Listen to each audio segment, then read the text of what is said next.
Alright,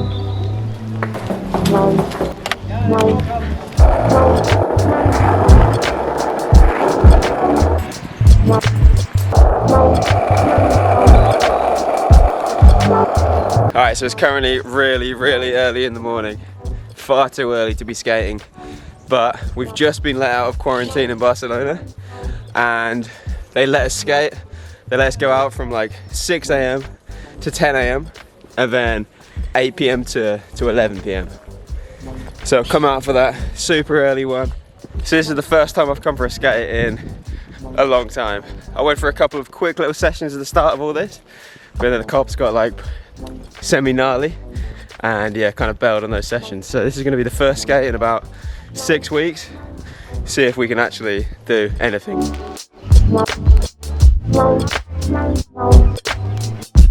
It's so early, like I literally feel bad for making so much noise skating. Alright, so we got to the designated spot. To be honest, I had no idea there was going to be this many people here. I thought it was going to be like alone, chilling with actually this ledge over here. But we had no luck and gates are closed. And yeah, so we're just going to have a little flat ground skate right here. I'm going to have a few little warm-up tricks because yeah, like I said, I haven't skated in so long. And then we're going to try and blast the straight 8 first go. First go, mate. Alright? Yeah.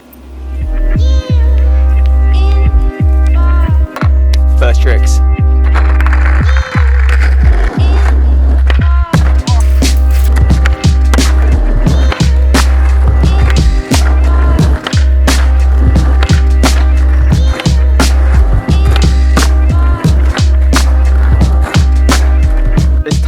Alright, so I'm gonna go for the straight 8, alright? I haven't done any flips at all in the last like month or so.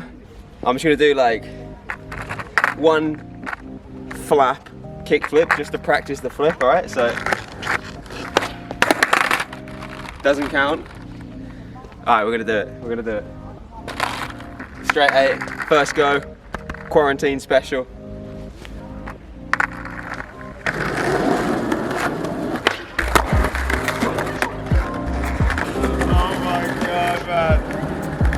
That was literally like the worst kickflip that's ever been done in the history of quarantine.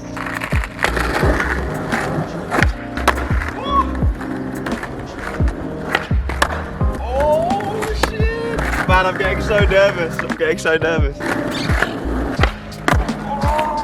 the kickflips down, but heel flips definitely aren't my speciality. Except for switch heels. We'll start off with a switch heel.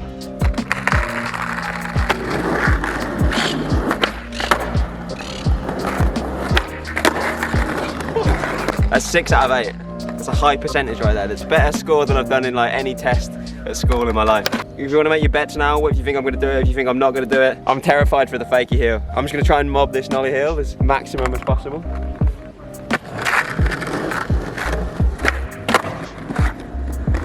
We're down to 1. We're down to the fakie heel. I shouldn't have left this one till last. I should have done this one first. It's by far the worst one ever. I'm terrified, mate. I'm throbbing in all areas of my body. Alright, let's do it.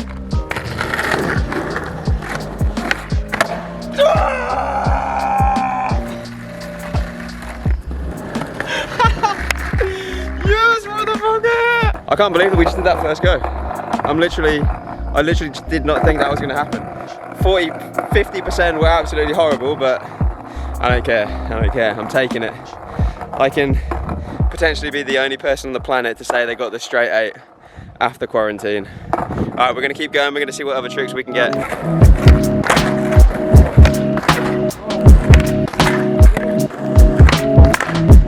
Man, I'm right next to this famous ledge. Miles Silver's Biggie Back Tail. Matt Bear, no slide nollie heel. But I'm super tempted to just go in and just try like one no slide. There's a lot of cops flying around everywhere, so it might not be a good idea. There's a little gap under the fence though.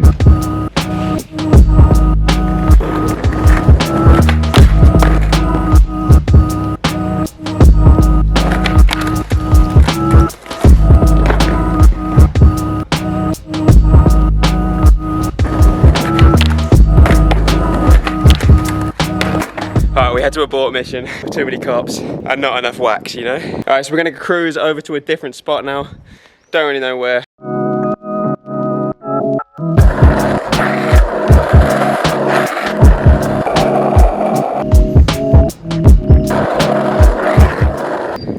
Alright, we just got to the next spot of the day. Super famous spot. You might remember this one from Birdhouse Decker 900.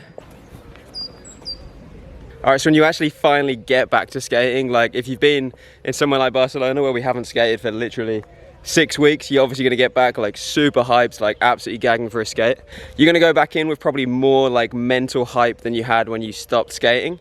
But the thing that you need to realize is that your body isn't going to be as on point as it was before all of this quarantine and like the time off your board, you know? And because of that, we're actually going to get back to skating with a higher level of injury risk. It often doesn't seem that way when you are actually skating, but skating itself actually protects you from injury because it actually keeps your body like fresh and able to skate. It's all about finding that balance between skating too much and then not skating enough to keep your body in that little sweet spot. So in the same way that your body adapts to be able to handle more skating, it unadapts, de-adapts, whatever the word is, unadapts to skating and adapts to doing nothing. If that's what you've done for the last few weeks off your board, it becomes better at doing nothing. So this is going to affect all of the different systems involved with skating, like your cardiovascular endurance, your power, your strength, your coordination. Even if you've been doing exercise regularly throughout this time off your board, you still might have lost some levels of fitness in different areas.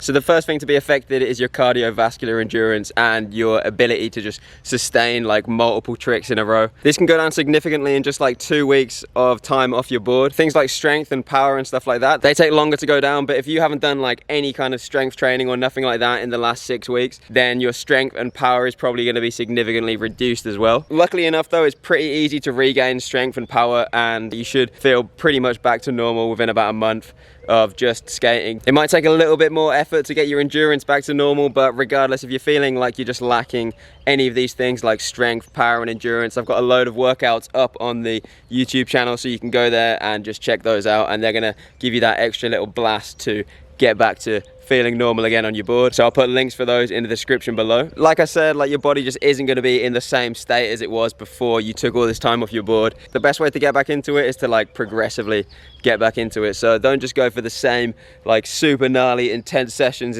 like same duration sessions as you had before all of this time off your board. Basically just like gradually work your way into it. One thing that you can do to gauge like if you're pushing yourself at the right level. Man, the cops are like already telling us to get back home. Hear that?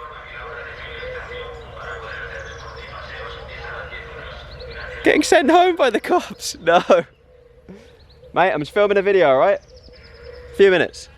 Yeah, he's alright, he's alright. So one little hack that you can do to just make sure that you're pushing yourself at the right level is obviously listen to your body, right? So if the day after your session, you're like throbbing in multiple areas that you didn't even know you had, then you can be pretty sure that you've pushed yourself just a little bit too far. Or maybe the next time you go skate, you just aren't skating as good as you were the last session.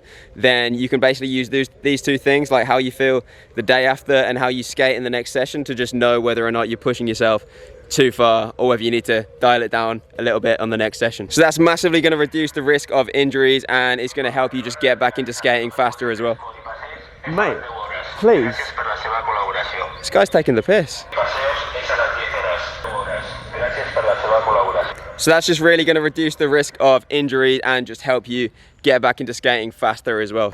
So yeah, as you've seen, I've now got to go back home. I can't skate anymore. That's it for the day. Well, at least until the evening. So that is it for this video. Make sure you subscribe for regular content that's going to improve how you skate and how you feel when you skate. And that's it for this one.